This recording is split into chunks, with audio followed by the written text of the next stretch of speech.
Okay, sorry, we had some technical difficulties there. Good evening and welcome to our live stream for Cat Academy. If there's a video that you want to share with your friends, this is the video to share because tonight I'm going to be giving you all the details of what your kids are going to be learning with me. And we're going to deep dive and I'm going to give you everything that I have planned for your kids this year in Cat Academy. And if you stick through to the ending, I'm going to give you a little demonstration in case you're wondering how online classes will work. I have my little camera set up, and I'm going to give you just a little lesson or just show you something so you can see what it looks like. So let's get started. I'm going to pop myself over here for this. So first of all, like I said before, if you would be thinking of anybody, someone that could enjoy Cat Academy. I know if you're a homeschooler, we know homeschool groups and communities, and you know people. And you may have grandkids, you may have other people in your life that would really benefit from these classes. And you have a circle of influence that I don't have. So consider sharing. You can share this right now to your Facebook page. You could text a friend, you could email, and then share those homeschool groups. Again, like I have my groups that are here, but like I don't have groups across the US and you do. And I'm going to be sharing these classes online so anyone can enjoy them. So I'd really appreciate if you would share. Okay, let's talk about Cat Academy. So in case you didn't know, Cat Academy is a homeschool class. It's fine art classes for homeschoolers that will take care of the art for the year. So once you sign up, we will do art all year long, the school year, from September to May. So you don't have to worry about your art. You don't have to figure that out. I will take care of it for you. I know it's really important to have resources. And when you're homeschooling, it's kind of nerve-wracking to have to do some subjects that is not your wheelhouse at all and make you nervous. Math is the one for me. So my son has been beyond me in math for many years, and thankfully have somebody who can teach him. He's got some tutors. So there's just resources, and I would love to provide that for you because this is something I'm comfortable with. I've been doing it for many, many years, so I would love to do that for you. So it's for ages 9 to 18, and so we don't have everyone together. So we have a younger group and an older group, and then I tailor the projects and things like that for them for their age groups. Online and in person, like I said. So if you live in Horseheads, New York, you can meet me here in this room, or online, and you can meet me anywhere as long as your timing works. I think people in California may have to wake up at 6:30 to do classes, but maybe we can work something out. Okay, we'll talk about that later. And we live in New York, and homeschooling in New York is one of the most difficult states. I think there's three: New York, Pennsylvania, and Massachusetts are the most regulated for homeschooling. So you have to turn in the beginning of the year. It's called an IHIP, your individualized homeschool education plan. And you have to tell them what you're planning on teaching your kids. And then throughout the year, we have to do quarterly reports and we have to tell them hours. And then we have an assessment at the end of the year. So it's really regimented. So this will satisfy New York State, especially for the little kids. But as your kids get older, you have to spend more time doing art. These classes are an hour and a half, so they will satisfy New York State, especially if your child is doing some work outside of class. So also, I did say September to May, because by May, a lot of our homeschool groups up here are starting to take vacations and they're kind of done for the school year. But if there are families that would like to go on into June, I will do that for you. So we can tack on another month if you would like. When do we meet? We meet in person Thursdays and Fridays, and then online we meet on Mondays. And I'll show you where the schedule is after I do all the information for the actual classes. And I just want to let you know, if that doesn't work for you, just message me. The reason we have a Friday class is because a mom asked. They couldn't do Thursdays in person, and they had something going on Mondays, so they couldn't do it online. And she asked me. I added a Friday class, and then the mom that had signed up for Thursdays, Fridays worked better. So now we have a growing Friday class. So just ask. And as I talk about these classes as an adult, if this is something you would like to do, I'd be open to teaching adults as well. So just message me and ask. You just never know what might happen. Okay, let's get into the Cat Academy plan. It is going to be drawing. Why aren't we doing painting? Why aren't we doing watercolor or even color pencils? And I know kids tend, like when you want to get into art, that's the fun part. That's what you really want to do.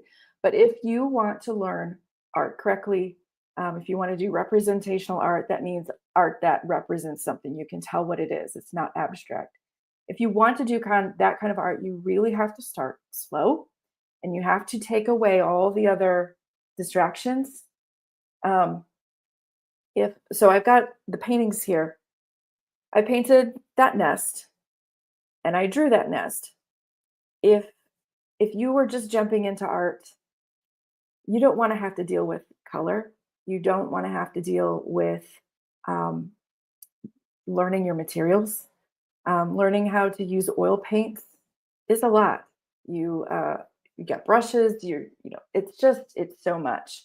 So drawing brings you way back down to the very very beginning because when you're painting in watercolor, whatever, you still have to think about proportion and edges and value and all those things.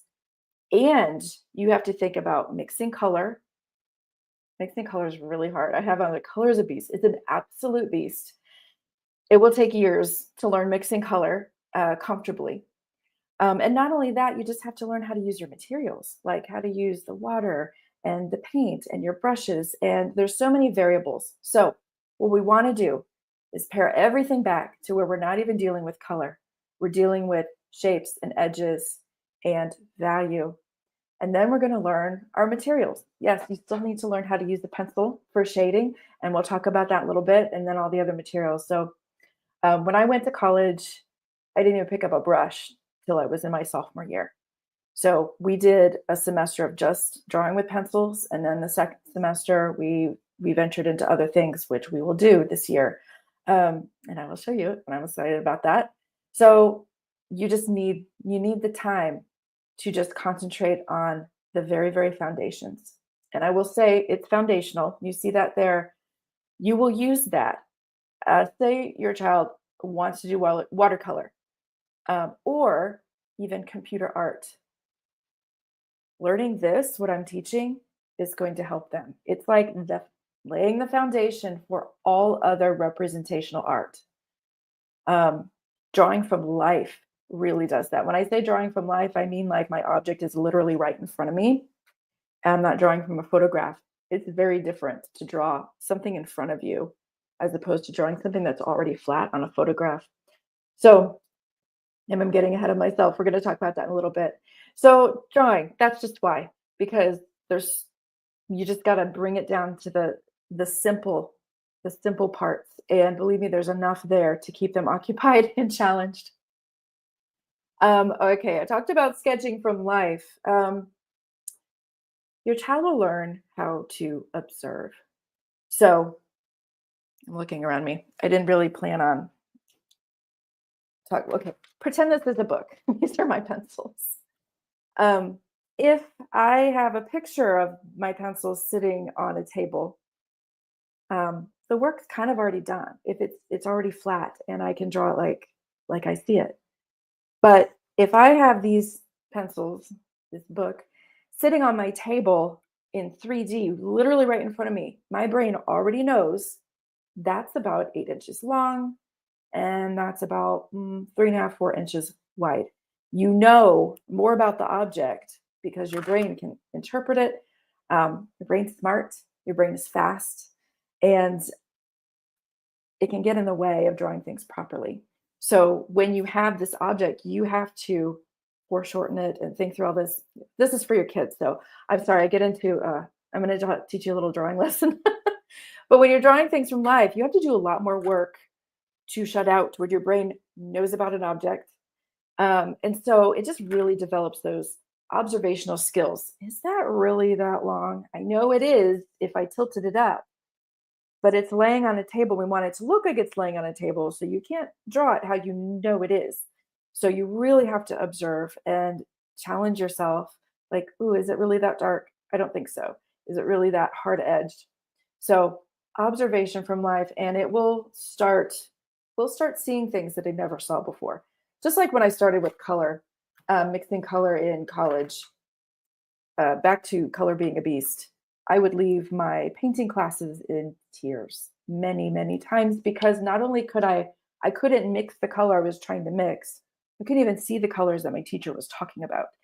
He'd say, there was this shadow on something. Do you see how it kind of goes from a purpley gray to a blue gray? No, I don't. It's gray. It's all gray. Couldn't see it, but it took a long time. And now I'm extremely color sensitive. I can see it now. So I don't know where I was going with that, but there you go. It'll give them a lot of brain work. They're gonna have to work their brain. They're gonna make new neural pathways. It's gonna be really, really healthy for them.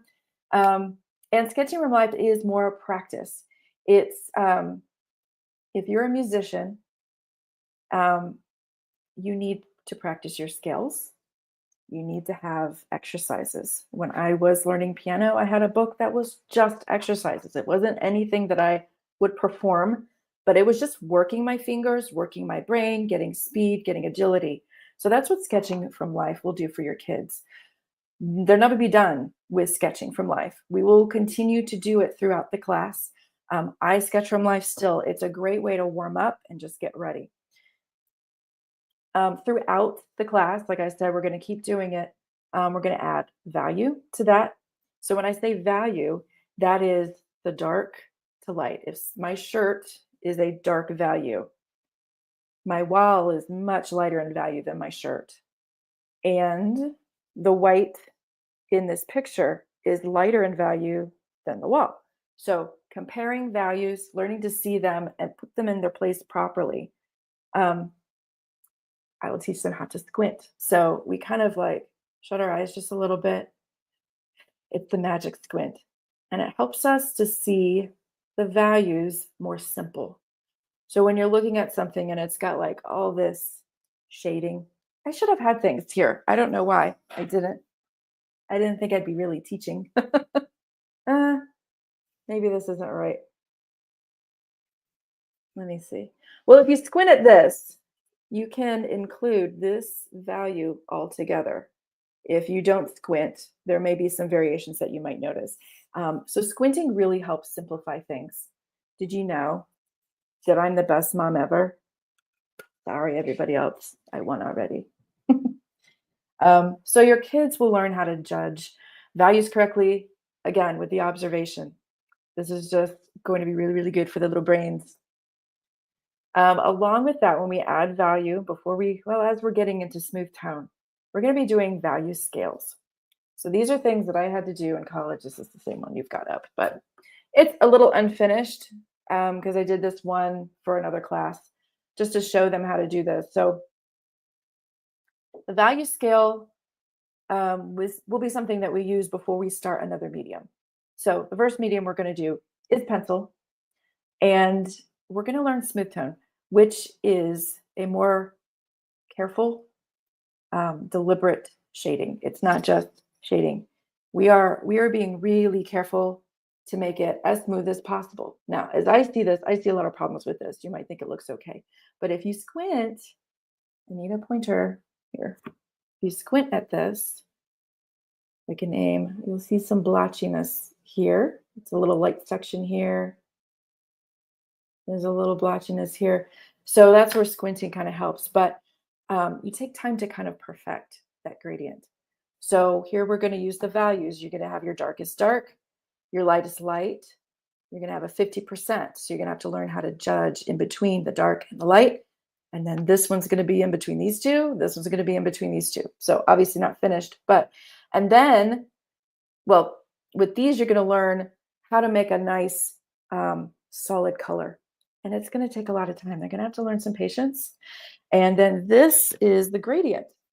So they're going to take a lot of time to learn a smooth transition from dark to light. So just these practices are going to help them learn to master their materials. So there is learning to see and observe and getting it down how you want it. But then there's also learning your materials and how to make them do what you want them to do.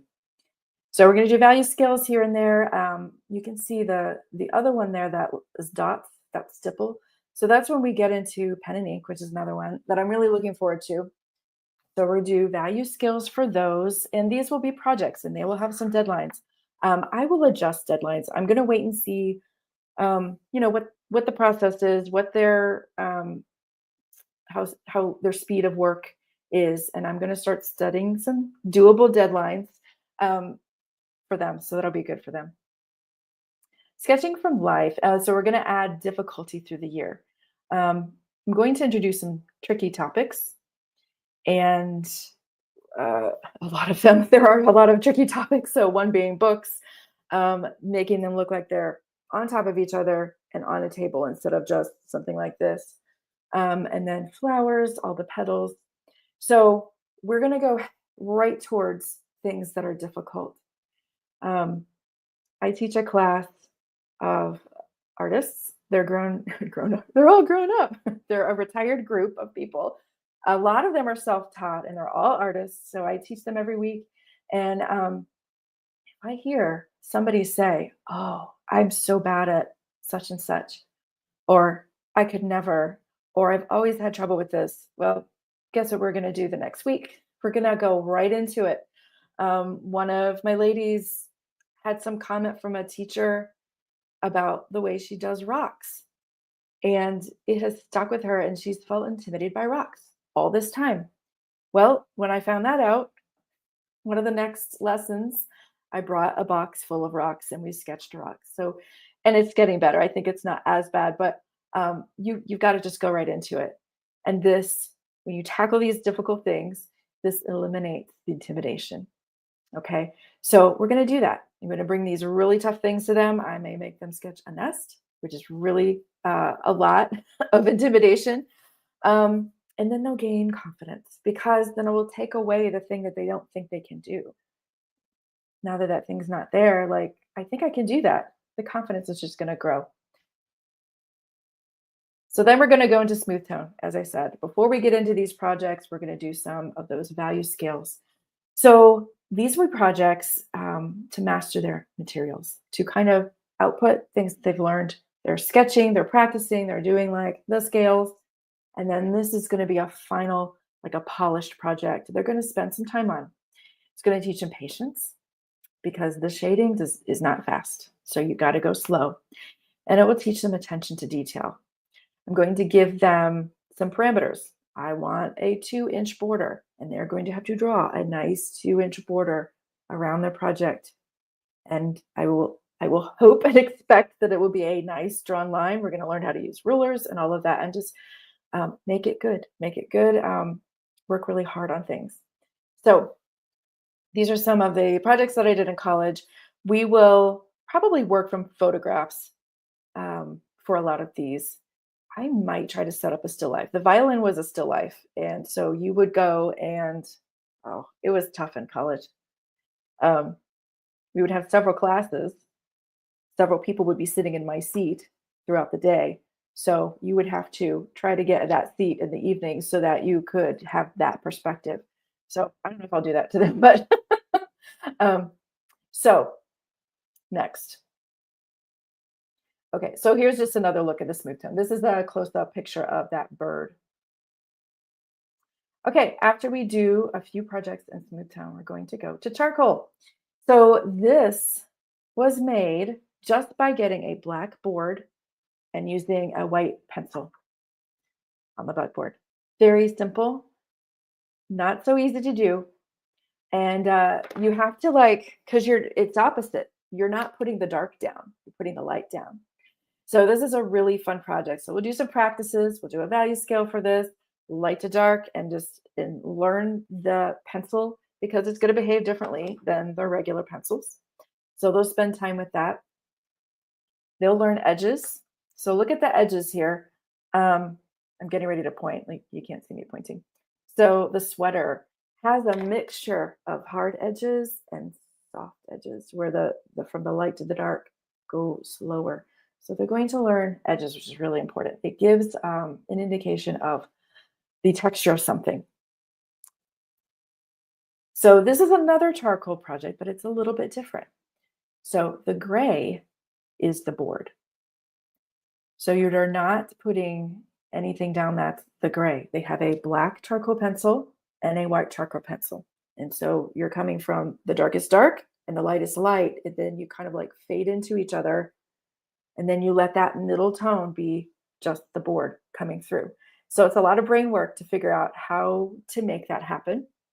And now they're going to learn how to deal with the black charcoal pencil, which is really different from regular pencils. And then we're going to try Conte. Kind of similar idea to the charcoal. Conte is, I don't have one with me, but it's a stick, and it's usually like an orange stick. So you do like an orange stick and a white stick, and then that peachy color is the board. And so it's a very similar idea, way of thinking, but it's a different material. So again, we're going to do value skills. We're going to have them get really comfortable using the materials. I am probably the most excited for pen and ink. So we have these little micron, they're not little, these micron pens, and they all have a different size tip. I don't know if you'll be able to see. This one has such a tiny tip, it's not even showing up.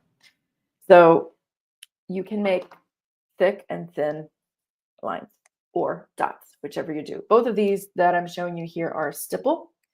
We will do hatch, which means just a line. Crosshatch is like you're crossing the two lines to make things darker or lighter, and then just line drawings. And when we're doing this, probably in the art appreciation piece, we're going to look at some illustrators. There's a ton of illustrators that I love so much that did line work for like the Nancy Drew books, the Hardy Boys, things like that. So we're going to look at those. And we're going to have some really fun projects for these. Now, this is time consuming. So they're going to learn some more patience. They may be working on it at home and just, dot, dot, dot, dot, dot. It's kind of relaxing to do. So I'm really looking forward to these projects. So some other things that we're going to be learning, and not limited to these. Well, I'm just going to be throwing things in throughout the year as we have time. But these are some things that I definitely have planned. Principles of art. So this is one that is really, really helpful. They'll learn all the names for the shadows, and you're going to see this in life. If you have a bowl, a white bowl on a table, the light, I can't point to it. I can with the camera, but I don't have that on right now. So you see the reflected light. That's happening because the light is hitting the table and bouncing back up underneath the object. And then you have that core shadow where the light from above and the light from below don't quite meet. So the light from below is not as bright as the light above because it's reflected and it's not direct. And then you have that core shadow going through because the two lights don't meet. So things like that to look for and observe that they're going to be doing. When they're sketching, then they're going to see that. I see it all the time. I had my group, my Wednesday group, sketching pumpkins around the fall holidays. I cannot talk. In the fall, they were sketching pumpkins, and it was happening. So I had a white tablecloth, and the light was hitting the table and coming back up and hitting like the underside of the pumpkins. And I pointed it out, and they weren't seeing it at first. And then I was like, oh, I see it. Yes, there it is. So when you know to look for it, and then you see it, you actually see it. Don't draw it in if you don't know it's if you can't see it, but then you can put it in, and your drawings will be so much better, so much better. So we're going to learn these things, and then, for example, then we'll do a project on it. So this is charcoal on toned paper, the black charcoal and the white charcoal on the toned paper. So we'll do some projects like this.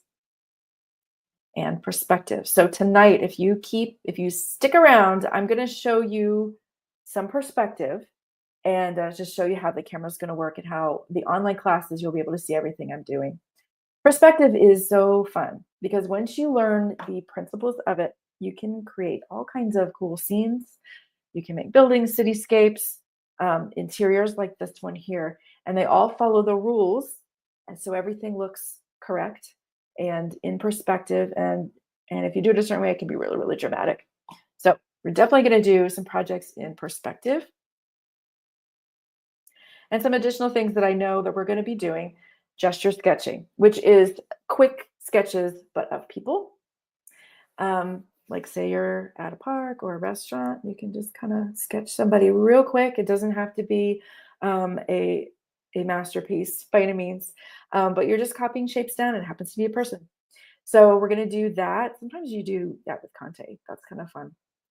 I'm going to teach them how to draw fur and hair, which can be one of those intimidating things and one of those things that people overthink. So I'm going to show them how to do that. We'll learn sighting and measuring. This will be used, well, you can use the measuring when you're sketching, like little quick measuring to make sure things are correct, or to make sure everything's going to end up on your paper like you want it to. Um, but sighting and measuring definitely for the big projects. We will start off with tracing paper on all the big projects, because you can erase over and over and over, and the paper doesn't tear. I mean, unless I guess you could make it tear, but it really is very resistant to tearing. And so you can get it just right how you want it. And then you transfer it onto your nice board. And then that's where you do all the defined work. So you can do the measuring on the tracing paper and make all your mistakes there and get it just right there. And I'll also talk about fabric. Um, and we'll do more. I know we'll do more, but these are the ones that I definitely want to hit with them. But wait, there's more. I'm also doing art history. So I did allude to that. I think it's so important to bring to input. So when I'm painting or when I've got a lot to do, I get dried out. I get like I just dry. Dry is the word. I get uninspired and I'm just done. I've output so much. You need to input too. So the more you input, the more inspiration you get. So always love doing art appreciation and looking at other artists' work. Look at this lady there. Okay, right around the 1920s. I wasn't planning on this, but I can't help myself. Right around the 1920s, we had Art Nouveau. Have you heard of Art Nouveau? It's the very flowery designs. There's a lot of buildings in New York City. You can see Art Nouveau. There's actually a metro station that is Art Nouveau, where everything's very curvy and it just has this really distinct look. And then we went to Art Deco, which is the Chrysler Building. You'll see that it's very geometric. So somewhere right in there, Coles Phillips was the artist, and he kind of like made Art Deco famous. And that was the same time the Flapper Girls had their look. So he got really, really famous with this style, and it's called the Fadeaway Girl. And if you look it up, Fadeaway Girl by Coles Phillips, there's a ton of really cool images. He did a lot of work for Good Housekeeping and Life Magazine and the Saturday Evening Post, the same magazines, or well, Saturday Evening Post was Rockwell's main one. So that's how a lot of them got famous, and also why a lot of them just did illustrations of women because they were the ones buying the magazines. So anyway, this is Coles Phillips, and I just love talking about art. So there you go, a little fun snippet of art history.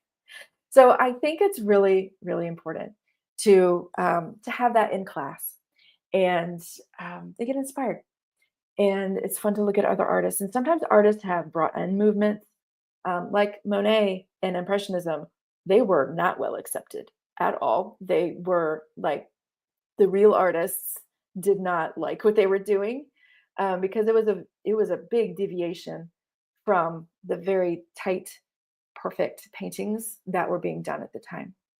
But now we love Monet, and the Impressionist movement is such a gorgeous movement, a group of paintings and artists, and he kind of paved the way. He was one of the few that started it, and if he had listened to everybody, uh, we wouldn't have all these beautiful paintings. If he'd become intimidated and decided, okay, never mind. I'm so glad he didn't listen. So just lessons like that of other artists and what they did with their lives, and like we can pull things from it and gain inspiration from their lives. So anyway, we will experience and connect with art in many, many different ways. And I will tell you Friday morning, I'm going to do a live stream and I'm going to teach you a lesson. We're going to go through this. We're going to look at a piece of art. We're going to talk about an artist. We're going to experience it in a certain way. And I'm not going to tell you what way it is, but we will do certain things. There's certain activities you can do with art. You can discuss it. You can have a debate about it because there are some pieces of art that like, we don't know what these things mean. And we can debate, discuss. You can do some writing things about the art. There's lots of different things we can do. So this piece I think is crucial. It's really, really important. And it inspires you to do more. It may inspire one of your kids to go a direction in art that I wasn't teaching. So we can kind of do a little bit of that as well. In addition to talking about other artists, we're going to talk about how to go to a museum, how to go to a gallery, how to critique art. I am planning on us having art critiques of each other's work. It's scary. It's not. So we will put the work up and we will discuss everyone's work and we will say something, tell the artist what we like about it, what maybe could have been improved, kind criticism. Okay. So we will learn how to critique art, and there are some steps to it as well. When you're just like, say you're going to a gallery, there's some things you can definitely do. Ask yourself certain questions to get a more full experience of the art. Tomorrow night, I'll be talking about that more with the parents, what you can do when you go to a gallery museum to make it a full experience for your kids, as well as you don't have to go out anywhere. What can we do to bring more art and observation into our lives? So join me 8 o'clock tomorrow night for that.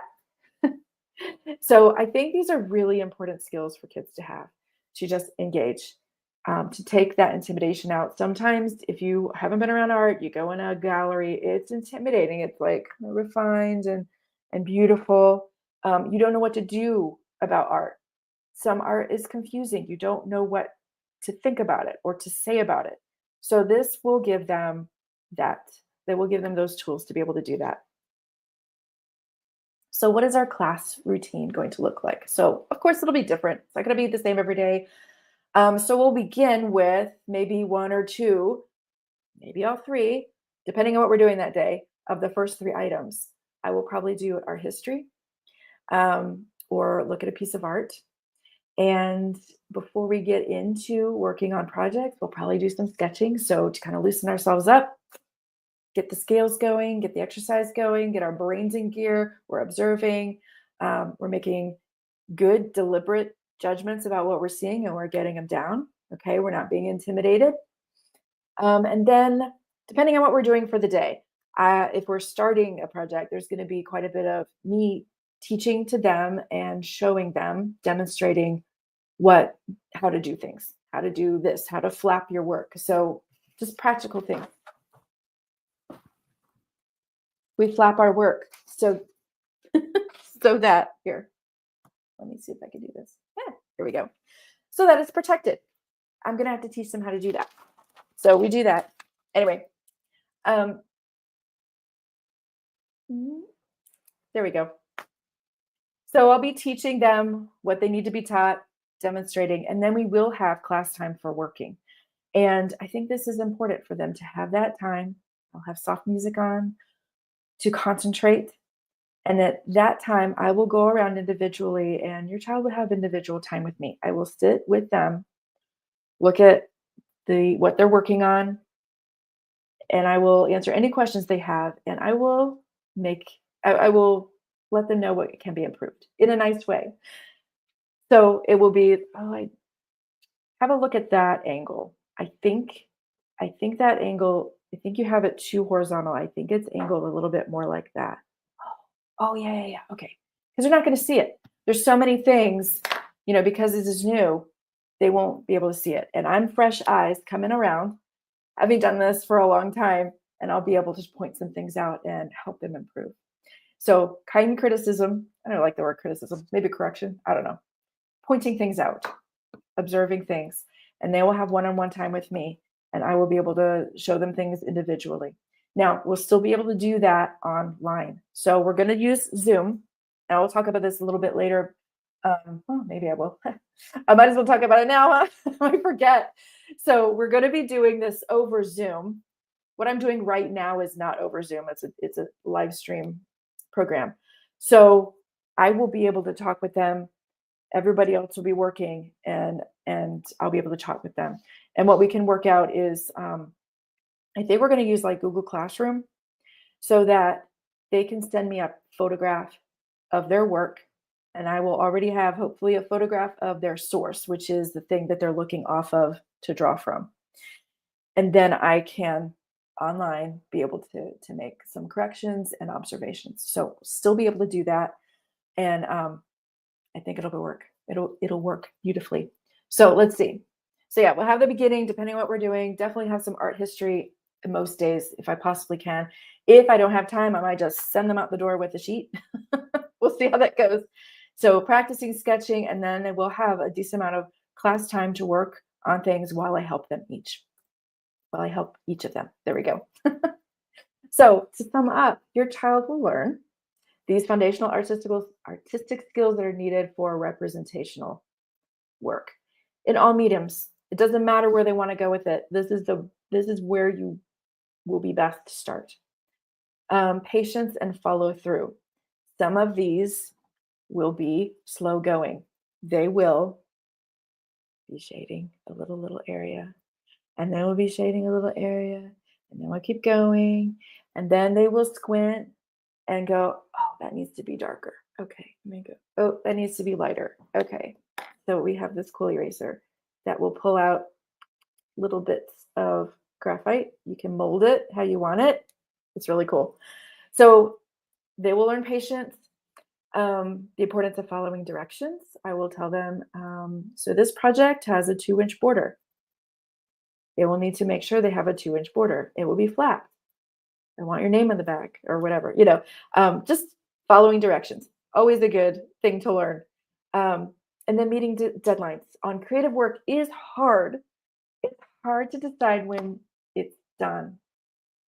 So they're going to learn how to get it done to a point as best they can by a deadline. They can always keep working on it. But we do need to move on to the next thing. Like you can't, spend all the year on one thing. So these are all good skills for them to learn. And then obviously art history and appreciation. So benefits, increased observational skills. Again, we've talked about that. They're going to be seeing things that they never noticed before in all ways. They're going to grow in confidence. They're going to have a deep connection with other artists' work as we do the art appreciation and art history. Improve problem-solving skills. They're going to have to do some workarounds. Maybe they've drawn something that they can't undo, and to fix it would be starting over. Well, we don't have time for that right now, so we're going to have to figure something out. And then these treasured memories. So I've had a few students that I can tell that our time together years ago, they still remember. And I'll mention that later. But these are really cool memories of skill building and confidence building. Even if they don't pursue art as a career, most kids won't. But the things they learn kind of are more important than art. They kind of transcend art. So that's why I treasure memory. So okay, let's talk about the cost. So typical art classes around $20, $25 an hour if you're getting arts and crafts. You have the kids, they come, they learn a little something, they do something, they go home with the sheet. So I scan the interwebs. You're looking at $35 to $80 an hour for fine art in a group, and $50 to $150 for an hour one-on-one mentoring. Okay. These classes are an hour and a half in person, an hour and 15 minutes online. So let's go over what you're getting. You're getting longer classes, taught by working artists. That would be me. I have 20 years of working as an artist. I'm in galleries, I'm in group shows, I'm doing the things, and I've been teaching for over 20 years. They're receiving a fine art education. They're getting that art history component, and they're also getting one-on-one time with me. And the way I'm going to have it is I'm available throughout the week. If they are working on their project and they need help, I will help them. They will be able to contact me, send me a picture, and I will be there for them. So, like, outside of class time, you still have me. So, in-person classes are going to be $35 per class. That's an hour and a half, and we're going to have 32 classes. So that comes out to 124 a month. So what I did was 35 times 32, and then I just divided it by the months. So it doesn't matter how many classes are in each month. That way it's all the same. You don't have to worry about it. If you've got a sibling, you don't have to do the 124. You can have a little discount. Okay. So online will be 25 a class because you also have to get all the supplies. For online, I will supply some of the things for you. Some of the things that I think is important for kids to have their own, like a set of pencils. It's probably important for them to have their own. But things like the paper and the boards, I will supply. Online, you'll have to do all of that. And the class is just a little bit shorter. So it's 88 a month for 9 months, September through May. And again, if there are families that want to go another month, I'll go another month with you. Okay. And it's 70 for an additional sibling. In October, I am offering auto pay as an option. I couldn't do it now because my website won't allow me to delay the next month. So if you registered today, today's the 6th or 7th. We'll just say it's the 6th. If today is the 6th, you're paying for September today, but in September, it's going to charge you again. So I'm having to delay it myself. So in October, I'm offering auto pay, and I'm going to give you 10% for the rest of all the payments. And that, by the time you get to the end of the year, it'll equal 3 free classes. So I'm trying to help. I hope that helps. So even with the sibling discount, it'd be 10% off of that as well. And I have some student gifts. So everybody who registers their child by the end of this week will get a cute little notebook that I have designed. We have drawing things on here, we have painting things on here, and also the girl with the pearl earring is on here. And on the turquoise one, you can see Mona. So we have a little call back to art history and the wonderful things we're going to be learning. Okay, so if you go to the website, this is my website here. You click art classes, or down below, you see the arrow, you can click that. You actually get faster there if you click that one. And we have Cat Academy in person in the blue and Cat Academy online in the green. They're both right there for you. And I wanted to mention these things. This was maybe last week. I was posting about these classes on a homeschool group, and one lady commented on them, and I wanted to share it because it kind of gives you the long range view. Her kids, these are not them in the picture. This was a more recent class that I taught in my living room. But many years ago, I taught her kids in art classes, and they are now off into college, and the daughter just got her doctorate, not in art, other things. But this is what she had to say. The only thing my son specifically requested to see from all his years of schooling as I went through things this summer was his artwork. My daughter went on to connect with an art community online, producing and selling art just for the fun of it. And I really can't ask for anything more. That they loved art and just their experiences. And even though they didn't pursue it, I think she's in the medical field. It's still such a treasured time for them, and probably a confidence boost, just something that they remember and hang on to years later. So this picture of Landon. So I did want to mention this too. With the art history, I will try to go over artwork that is local. So the online classes, if you have a museum or gallery near you, I might try to do something that's there. And when you go, when we have talked about it and we have fallen in love with the work and we connect with the work, it's really a deep community, deep like bond. It's like, you know, this work and you really love it once you find out more about it. So this is at CMOG, and we went to go see Frank Lloyd Wright's windows. And it felt like we were seeing a celebrity because we'd learned about them and enjoyed them, and we knew some things about them and him. And so when we went, it was like such a connection. It was so wonderful. So I just love the way that art deepens things for you. We choose homeschooling for many reasons, and one of them is so we can provide our children with unique and higher quality educational experiences. And I really think this is one of them, especially if your kids are interested in art. I would love to give them this deep learning. Okay, what is next? I can't remember. All right, we're going to go to my website. So give me just a second. I got a clicky. All right. I want to show you what I've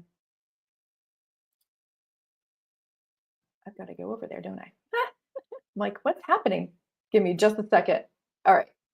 I want to show you what it's like to have an online class, at least just an idea. So I'm going to go over here and I go to the online classes. Down here is an actual video compilation of the me teaching classes. Oh, that's a great pause, isn't it? So just a compilation of me teaching these classes. I'm going to take myself off of there and I'll let you watch it. This is in the same room. And okay, I'm going to put my whistle back on. I'm literally sitting in the same spot. And if you watched my first video, what happened with my house flood and everything, and how now everything is new, even though it was like really, really difficult at the time. I'm just thinking about sitting here again and doing this now. What an upgrade and beautification of this whole room. And it's just such a blessing. And so anyway, I'm going to show this to you. If I can. There we go. All right. Give me just a second. Let me get that silly face off of me. Okay. Here we go. So today we're going to be talking about negative shapes. We want to be positive about negative shapes. So what is a negative shape? First, let's talk about what a positive shape is. A positive shape is the actual thing that you're drawing. I'm drawing a mug, and I'm drawing these shapes related to the actual object. A negative shape are the shapes created by the space around your object. This is a negative space. Let me put it there. So this is a shape. This is a shape, but because of this positive shape, this negative space is created, and it makes a shape of its own. And so it ends up being like puzzle pieces. And while you're drawing, you can be focused on the positive shapes, but also if it's really tricky or you want to check your work, you can focus on the actual shape that's being made by the positive shapes. My brain knows that this is a circle, but when I have it, I'm going to try to get it closer. When I have it on a table, it's not a circle anymore, is it? It's an oval. So that's where I kind of have to forget what my brain is telling me about this object.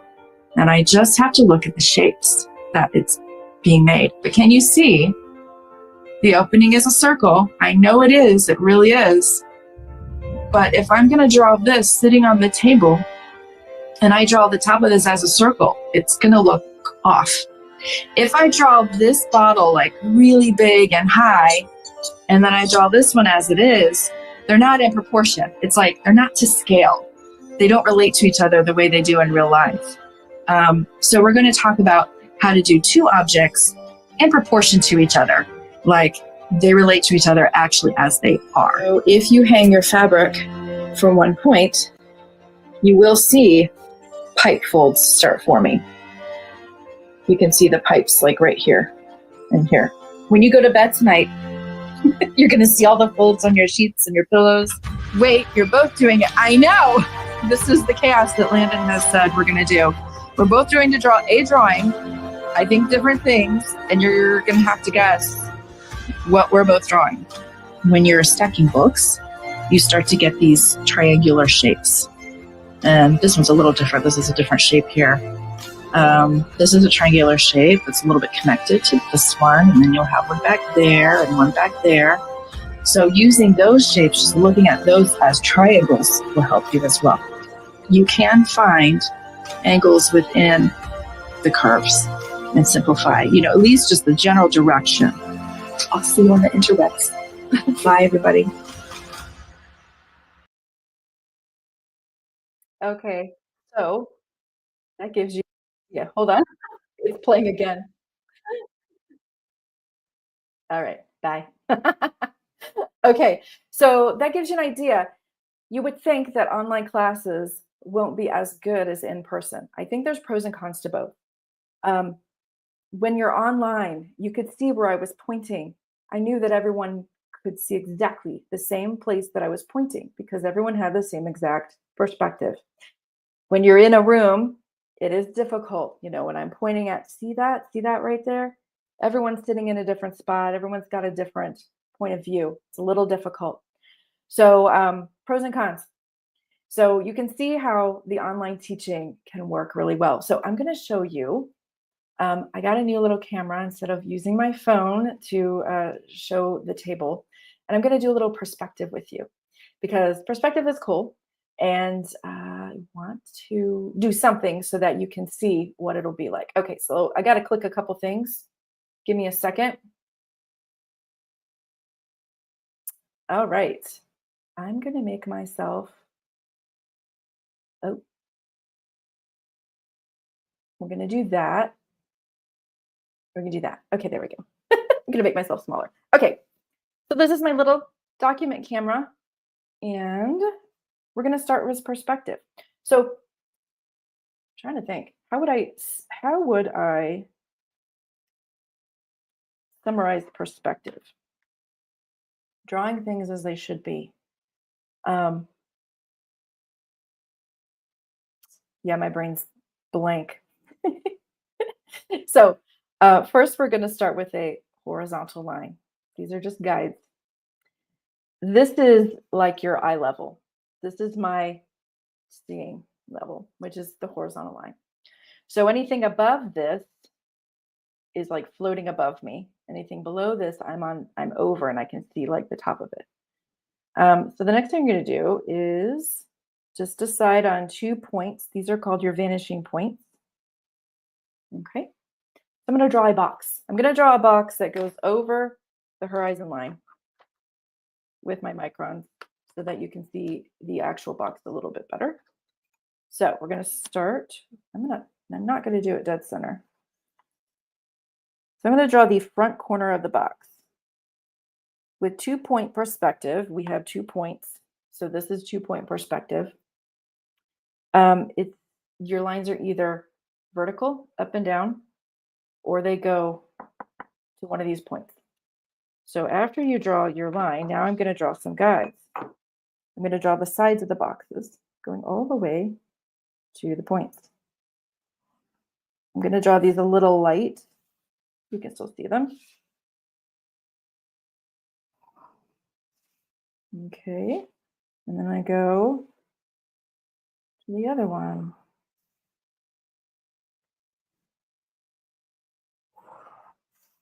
Okay. It looks weird. Go with me. Now I get to decide how long this box is. So this is the front corner, and then these are the sides that go out. So I'm going to make this box long on one side. I can use my micron for this. Long on one side,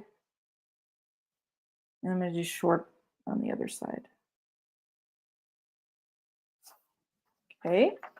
And now I'm just going to go over the lines that are actually part of the box and not just a guide. This one.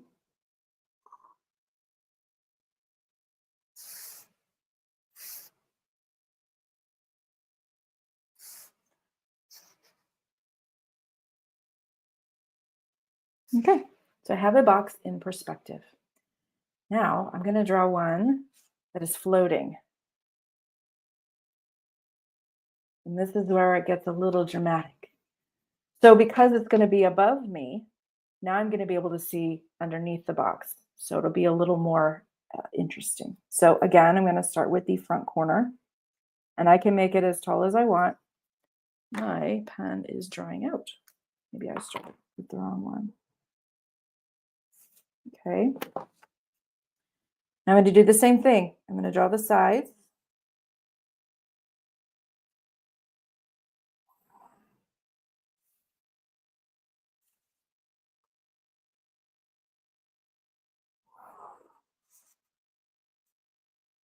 Okay, now we do the same thing we did here. Now I get to decide where the sides of the box end. And when I do that, then I will be able to find out where the bottom of the box, how that's going to go. So this one, maybe I'll make it a tall, skinny box.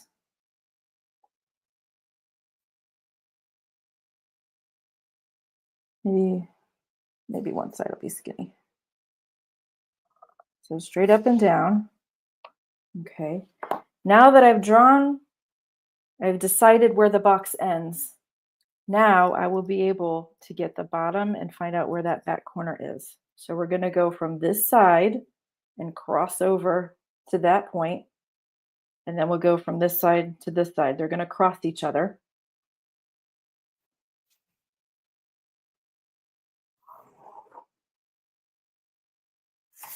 And to the other side. And see, look, now they crossed each other and now we have the underside of the box. So it's all drawn. So now I'm just going to go over the actual box parts with my micron.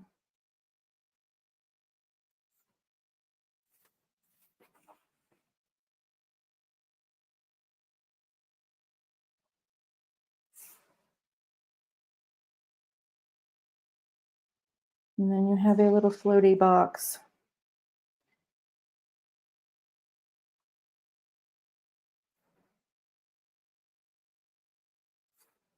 One more.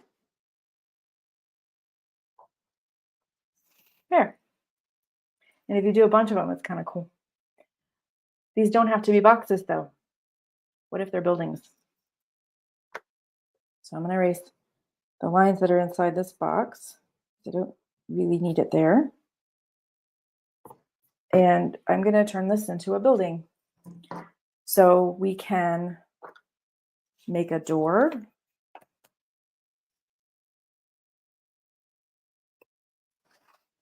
So I draw one line, and then the vanishing point will let me know how tall the door will be wherever I choose to end it.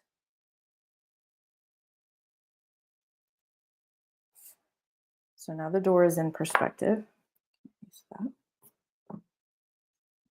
Now I can do other things like another line. Maybe I have two doors.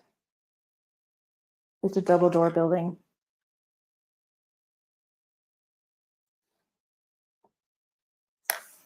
Okay, what about windows? We can't just, draw squares. We need them to go to this point and make them make sense. So I can do 1, 2, 3 rows of windows. So that's where they start. And then this will tell me how tall they are going back. Like that.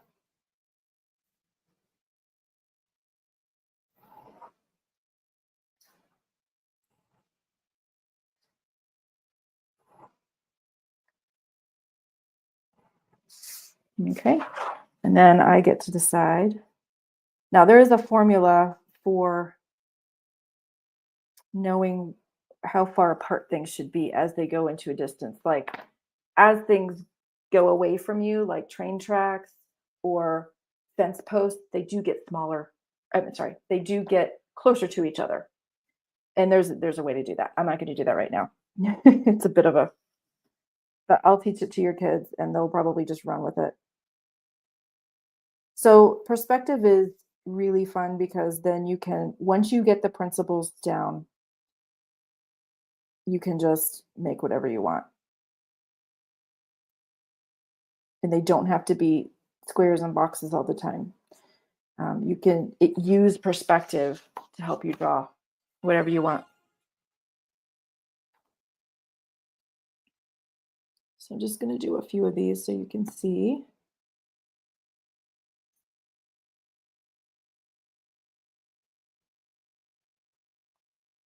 I did one too many lines, so we'll have a set of windows not drawn.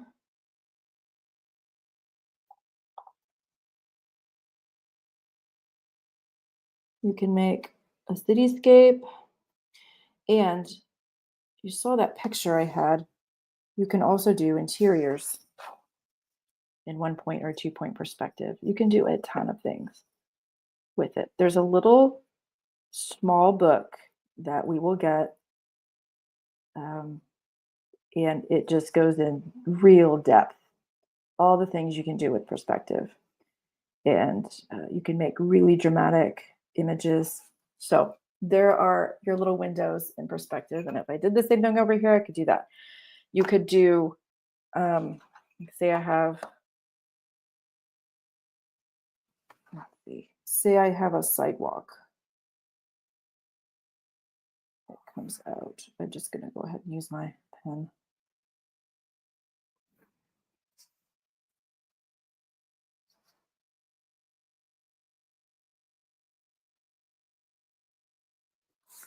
Okay, and the lines on the sidewalk, I might make some little dots.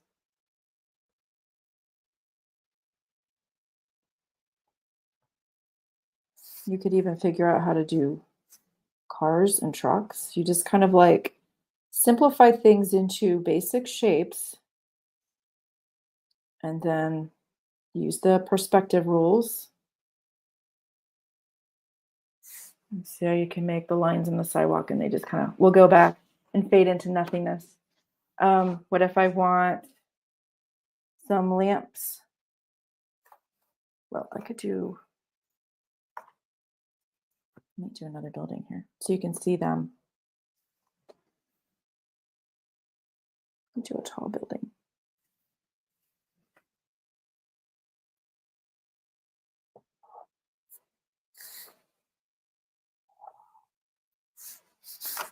Don't leave it there.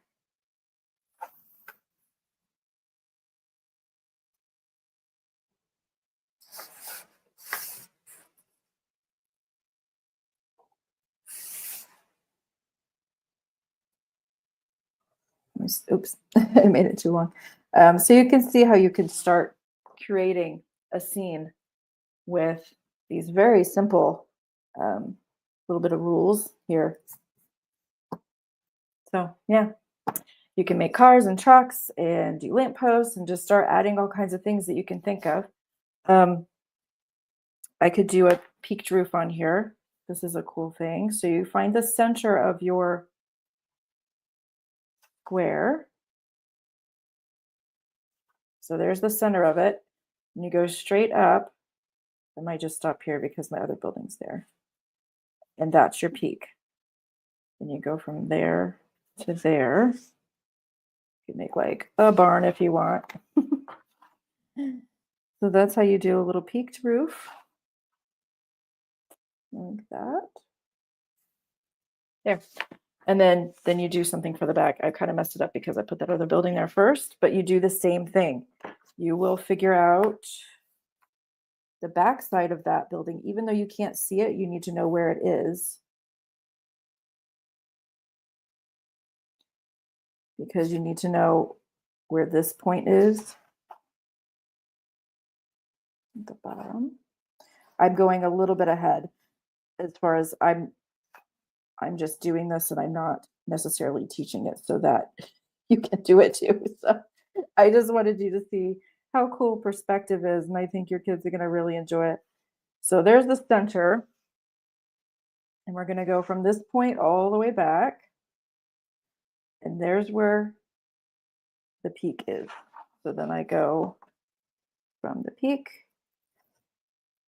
to here. There. This shouldn't be here because it's that building and now it's transparent, but that's how we would do that. And I will teach your kids all of that a lot slower than I taught it tonight. But now you can see how it will work for online and how your kids will really be able to see what I'm doing. And when I need to demonstrate for them, it'll be just fine.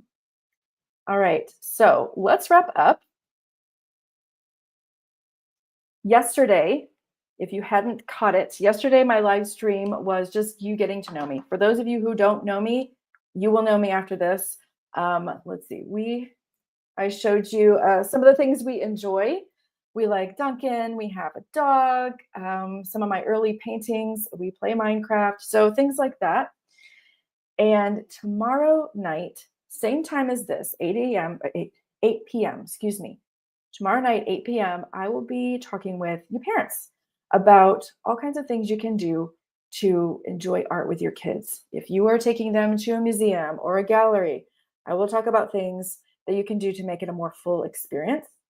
And if you're wanting to stay home and just want to do something artsy with them, not necessarily make art, but talk about art, I have some tips for you. So that is tomorrow night. And the following morning, Friday morning, I'm going to have a lesson with you, an actual lesson. This was just kind of me showing you how you can see what I'm doing, basically. But on Friday morning, we're going to be talking about an artist. We're going to explore a piece of art. We're going to experience it in a certain way. And we're going to discuss it, although you won't be discussing it with me because I can't hear you. And then you and I are going to do a little bit of art together. Okay. So for that, you will just need a pen and some paper. Yep. So we're going to do some pen and ink. So that'll be fun. So don't miss Friday morning. Have your kids join us as well. And you do have a little bit of homework. You had class today. You have homework. So please share this video.